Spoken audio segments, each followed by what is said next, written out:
साहब के राठा एक बारी मरना है जिंदगी विच जितू रोज मैं मरदे वेखे गल्ला नाल समान तू चल फदने विच पेड़दे हरदे वेखे ते अल्लाह जानदा है डाढिया छेड़ुआं दे वग लुगे चरदे वेखे नीतू सुथरे नसर मलावां दे बेड़े कपड़ा विच तरदे वेखे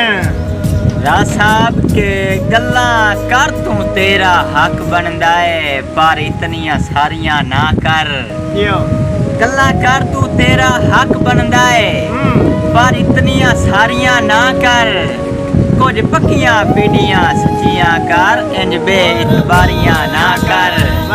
ते साडी अखी विच इंज ना सुरमा पा उक्का ताबिया दारियां ना कर फनकारा नाल ता कम अज कम मेरा चन फनकारियां ना कर साहब के गल्ला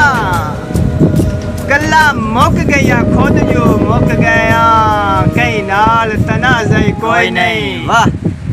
जिवें उमर निभाई है गुरबत विच इंज तकदा लाज़ई कोई नहीं हाय हाय ते बंदे मुंह ते लाश पाश कर लैंदे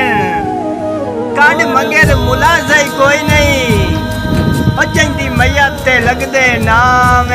होंदा दर्द जनाज़ा कोई नहीं साहब के होंदे सज्जन गुलाब दे फुल दी माने दे शाला ओ डेर यार ना होवेन बाजी वाह वड्डी गल है कायम ज़मीर होवेन भावें दौलतदार ना होवेन ते घर पई होई जात की करना है पर इज्जत मुताब ना होवेन अब बंदा ओ भी कोई लुकमान होता है लगदे चार ना होवेन अल्लाह देवे सजड़ता मुखलिस देवे या ढीवे लगदे अब भावे गुरबत नाल नीज के आवे